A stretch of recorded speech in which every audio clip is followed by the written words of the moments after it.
Hello guys, welcome to another question of the day video and we have a very lengthy question।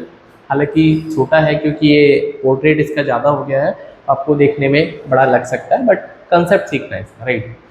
बोलते हैं एक product M हमने बनाया है which is produced by mixing chemical X and Y in the ratio 5:4। Chemical X को A और B ने मिलके बनाया है 1:3 में, और केमिकल वाई को बी और सी से मिलके बनाया है 2:1 के रेशियो में। और जो फाइनल मिक्सचर है उसमें 864 यूनिट हमने एम डाला है with water, and if the concentration of the raw material in the B that is the final mixture is 50%, तो कितना पानी ऐड किया वो निकालना, राइट। तो पढ़ने में बेशक ये क्वेश्चन बहुत आपको लेंथी लग सकता है, बट अगर आपके कंसेप्ट अच्छे हैं या फिर जो आपको सिखा रहा हूँ आप सीख जाओगे तो इस तरह के क्वेश्चन को डेफिनेटली आप सॉल्व कर सकते हैं, राइट।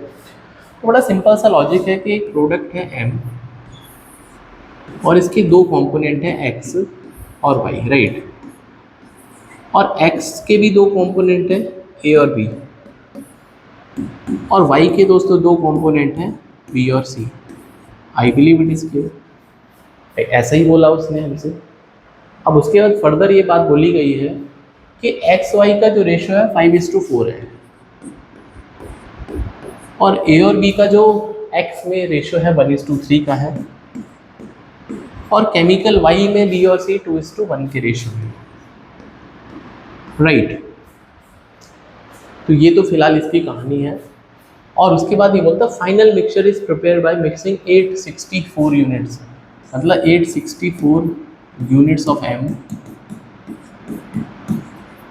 प्लस पानी इक्वल्स टू फाइनल। ठीक है, ये कहानी है आपके पास। बड़ा सिंपल सा एक फ्लो चार्ट अगर आप समझ पाएंगे तो ये सॉल्यूशन बहुत इजी है। देखो भाई, सबसे पहले हमें देखना है कि बी यहाँ पर कॉमन है दोनों में, बी यहाँ पर कॉमन है दोनों में, यही तो मतलब है। तो सबसे पहले मैं concentration of B in M check करना चाहता हूँ। इस एम में बी का कंसंट्रेशन कितना, तो that is the weighted average. Weighted average का मतलब क्या है, अगर मैं इसकी बात करता हूँ ए और बी में, तो तीन में से भाई 1 + 3 4, तो हर चार में से तीन आपके पास बी है, तो बी है 3/4। लेकिन आपने इसका 5 लीटर मिक्स करना है। क्या मेरी बात समझ में आई? भाई आपने इसका 4 लीटर है, मतलब 4 यूनिट है, तो उसमें 3 बी है, लेकिन आपने इसका 5 मिक्स करना है। प्लस यहाँ पर बी का वैल्यू कितना है, दैट इज 2/3, लेकिन इसका हमने कितना यूनिट मिक्स करना है, 4 यूनिट, एंड टोटल यूनिट हो जाएगा 5 + 4। I hope it is clear.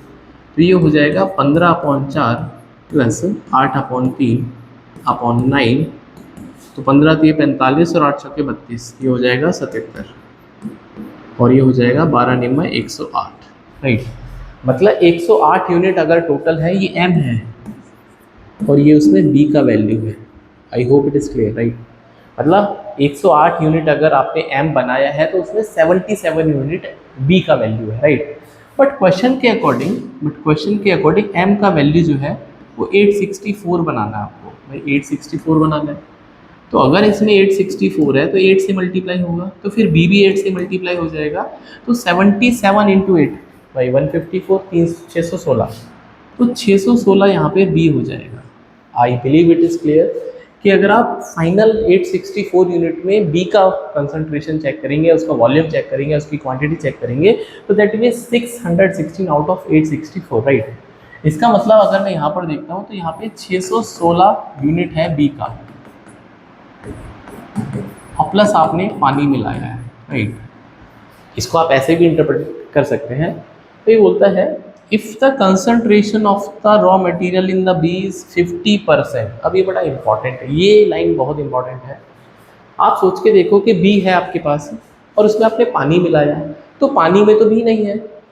तो जब आप फाइनल की बात करोगे तो इस फाइनल में बी का वैल्यू कितना रहेगा, तो बी का वैल्यू तो उतना ही रहेगा। भाई आपने पानी लिया और शुगर लिया और शुगर को मिला दिया पानी में, तो भैया पानी में तो शुगर है नहीं ना। जब आप पानी में शुगर मिलाओगे तभी तो उसका वैल्यू बढ़ेगा उसमें, वरना तो दोनों सेपरेट सेपरेट है। सेम बात यहाँ पे है कि इधर पानी है इधर बी है, दोनों को मिक्स कर दिया, तो जब मिक्स करने के बाद बी का वैल्यू वही रहेगा जो आपने ओरिजिनल वैल्यू है। तो अगर आप इतनी बात को समझ पाते हैं तो यहाँ पे जो फाइनल है इसमें 616 यूनिट बी है और क्वेश्चन के अकॉर्डिंग 616 का मतलब ये 50% ऑफ टोटल है, क्योंकि उसने बोला है कि बी का वैल्यू 50% है, राइट। तो बस क्वेश्चन सॉल्व हो गया। मतलब कि जो टोटल वॉल्यूम या क्वांटिटी है फाइनल, ठीक है, वो कितना होगा भाई, 50% बी और वाटर है। तो अगर ये 50% है तो ये भी तो 50% होगा, और इनको मिला के आपके पास टोटल बन जाएगा।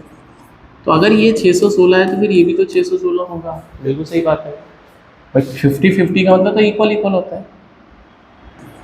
तो आप ये बोलो कि इनको मिला के जो फाइनल है वो 1232 हो गया। कितना हो गया? 1232। अब इस 1232 में वाटर भी है, बी भी है, और उसके बाद ए भी है, क्योंकि यहाँ पे ए भी आएगा, यहाँ पे कुछ पार्ट इसका सी भी है, राइट। तो कितना पानी ऐड किया गया ये बताना है, राइट। अब यहाँ पर एक चीज़ समझने वाली है कि जो पानी है, जो हमने गलती से यहाँ पे पानी लिख दिया, तो पानी में प्लस ए भी है प्लस सी भी है, भाई सब कुछ है ना? क्यों ऐसा, क्यों? क्योंकि ये जो वाटर है ना, इसके साथ आपको ए और सी का भी कंपोनेंट है जो कि 50% है, क्योंकि 50% तो अकेला बी के पास है, तो बाकी सबके पास भी 50% है, राइट।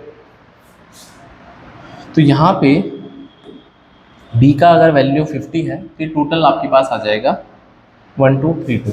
तो आपसे बोलता है कि कितना आपने पानी ऐड किया, राइट। तो वाटर एडेड निकालना है। तो थोड़ा सा स्पेस का पंगा है, मैं यहाँ पे लिखता हूँ वाटर एडेड। तो कितना पानी ऐड किया गया, तो भैया पानी ऐड कितना किया गया है, तो 1232 तो आपके पास टोटल फाइनल वैल्यू है, और उसमें से जो आपने 864 मिक्स किया है, तो 864 में पता है क्या है भाई, 616 तो भी हो गया, समझो इस बात को। और ए और सी मिलके 864 है ना, तो 864 का मतलब हो गया 48, 248 ए और सी है, और बाकी जो है वो पानी है, ठीक है। और इन सबको मिला के 1232 आएगा, ऐसा ही बोलना चाहता हूँ। तो पानी कितना हो जाएगा, तो माइनस करने पर बचेगा 8, और ये बचेगा 12 में से 6 गए 6, यह बचेगा तो 368।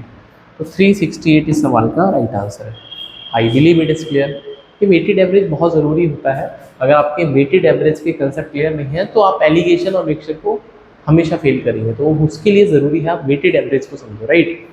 तो इसी तरह के क्वेश्चन ऑफ द डे आपको ऑलमोस्ट डेली मिलते हैं, तो उनको फॉलो करो प्लेलिस्ट को, and you will be benefited definitely. आपके कंसेप्ट अच्छे होंगे, क्वेश्चन अच्छे रिवाइज करोगे, और सीखोगे भी डेफिनेटली अच्छा। सो मिलते हैं नेक्स्ट वीडियो में एक और नए कंसेप्ट के साथ में। टिल देन डू जॉइन कॉन्फ्रेप 99।